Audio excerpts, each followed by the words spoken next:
तो चलिए बच्चों, आज इस प्रैक्टिकल की बात करते हैं। ये है ट्रैवलिंग माइक्रोस्कोप और इससे आपको जो है रिफ्रैक्टिव इंडेक्स निकालनी होती है ग्लास स्लैब की, उसके मटेरियल की।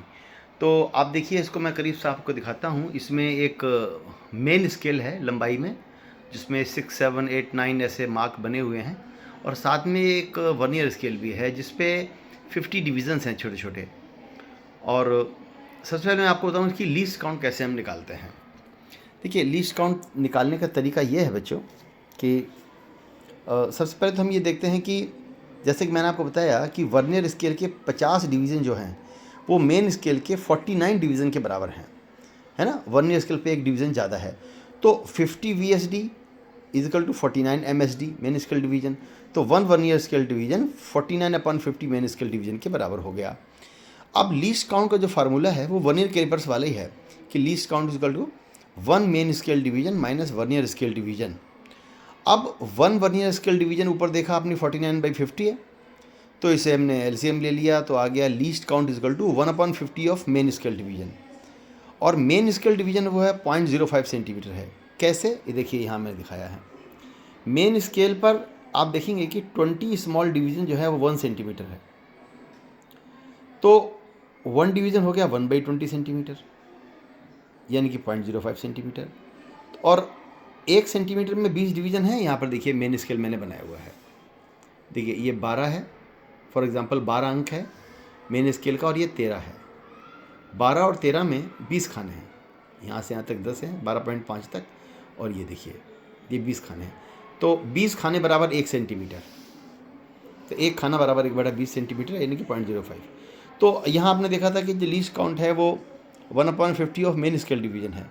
मेन स्केल डिवीज़न है 0.05, तो मल्टीप्लाई किया तो 0.001। ये लीस्ट काउंट हो गई हमारी इस इंस्ट्रूमेंट की। तो देखिए इस तरीके से इसका लीस्ट काउंट निकल गया। अब इसकी जो रीडिंग है बच्चों वो ठीक वैसी होती है जैसे वर्नियर कैलिपर्स होता है। उसमें हम क्या करते हैं कि मेन स्केल डिवीज़न तो डायरेक्ट आता है सेंटीमीटर में, और main scale reading direct centimetre में आ जाती है। और वर्नियर स्केल रीडिंग के लिए हमें देखना पड़ता है कि वर्नियर स्केल का कौन सा डिवीज़न पूरा पूरा मिल रहा है मेन स्केल से, है ना। और इसको करने का जो तरीका है वो ये है बच्चों, सबसे पहले इस ट्रैवलिंग माइक्रोस्कोप में हमें क्रॉस का निशान लगा के कागज़ को यहाँ पर हमने फिक्स कर लिया है।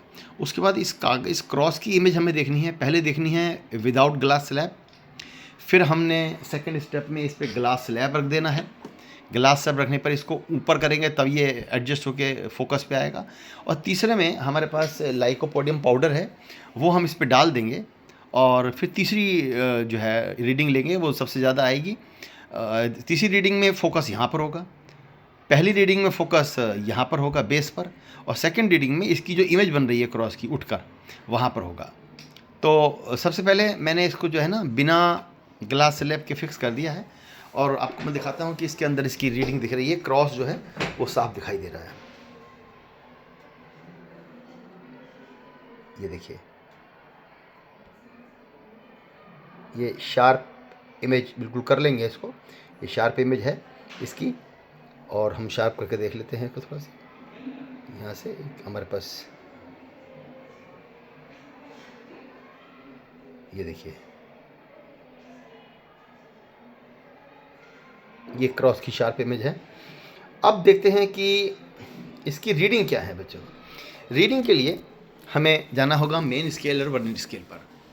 देखिए यहाँ पर जो वर्नियर स्केल का ज़ीरो है ना, ये ज़ीरो 6 वाली लाइन से ज़रा सा नीचे है, मतलब 5 और 6 में 20 खाने हैं। तो इसका जो ज़ीरो है ना वर्नियर स्केल का, ये 19वें खाने से मिल रहा है, यानी कि 19 खाने तो पूरे हैं, और एक खाने का मान है 0.05। तो 19 खाने का वैल्यू हो गया 19 गुणे 0.05, यानी कि 0.95 हो गया। तो 6 से कम और 5 से 19 खाने ऊपर, यानी कि 5.95। बच्चों मेन स्केल की रीडिंग हो गई 5.95। और उसके बाद वर्नियर स्केल के जो 50 डिवीज़न हैं, कौन सा डिवीज़न पूरा पूरा मिल रहा है। तो अभी मैंने इसको यहाँ से देखिए, मेरे पास एक कन्वेक्स लेंस है, इससे मैंने सावधानी से देखा है, तो वर्नियर स्केल का जो 18वां डिवीज़न है वो मेन स्केल के एक डिवीज़न से पूरा पूरा मिल रहा है। आप भी देखेंगे लैब में कौन सा डिवीज़न मिल रहा है। तो अब इसकी जो रीडिंग हो गई वो देखिए यहाँ पर आई है, ये देखिए मेन स्केल रीडिंग है हमारी 5.95, अभी आपने देखा था 5 के ऊपर 19 खाने थे और 18वां डिवीजन मिल रहा है। तो 18 इंटू लीस्ट काउंट इसकी 0.001 है, तो हो गया 0.018, इसमें जोड़ दिया 5.968। ये रीडिंग होगी हमारी पहली, यानी कि डॉट मार्क विदाउट स्लैब। इसके बाद हमें क्या करना होता है, हमें स्लैब रखना होता है। यहाँ पर स्लैब रखने पर इसको ऊपर ले जाना होता है। स्लैब रख दिया, इसको ऊपर ले गए, दोबारा से फोकस किया और दोबारा में जो हमारी रीडिंग आई है वो देखिए यहाँ पर है 6.65 और 8वां खाना मिल रहा था, 8वां खाना मिल रहा था। और इसके बाद तीसरी बार में हमें क्या करना है, हमारे पास एक लाइकोपोडियम पाउडर जो बड़ा फाइन होता है बच्चों, इस लाइकोपोडियम पाउडर को हम यहाँ पर गिरा देते हैं थोड़ा।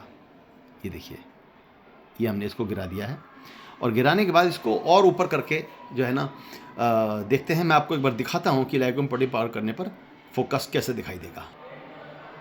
तो ये देखिए बच्चों, मैं दिखा रहा हूँ आपको, इसके अंदर आईपीस के अंदर से वो पाउडर की इमेज साफ दिखाई दे रही है, पाउडर। और इसको एक साइड में स्क्रू होता है, उससे आप इसको और फाइन कर सकते हैं। ये देखिए, ये वाला स्क्रू है, इससे हम इसे एडजस्ट कर लेते हैं। तो अब इसके अंदर पाउडर की इमेज दिखाई दे रही है। ये हमारी जो तीसरी रीडिंग है बच्चों, ये थर्ड रीडिंग है, हमारी थर्ड रीडिंग है। यहाँ पर ये देखिए, ये थर्ड रीडिंग है, ये X3 है। और जब मैंने बिना पाउडर के स्लैब के थ्रू देखा था वो X2 था, और जब कांच का स्लैब भी नहीं था, एयर में देख रहे थे, वो X1 था। अब यहाँ पर देखिए रीडिंग इस प्रकार से है। ये है विदाउट स्लैब, फिर है ये विद स्लैब जब वर्चुअल इमेज देखते हैं उसकी, और ये पाउडर के साथ है। तो X3, ये देखिए X3 है 8.031, X2 है 6.658 और X1 है 5.968। अब यहाँ देखिए कैलकुलेशन, X1 X2 X3 में से X1 घटाएंगे तो रियल डेप्थ आ जाती है, X3 minus X1 real depth, और X3 में से X2 घटाएंगे तो वर्चुअल डेप्थ आ जाती है, और उसके बाद real depth minus apparent depth देखिए 1.505।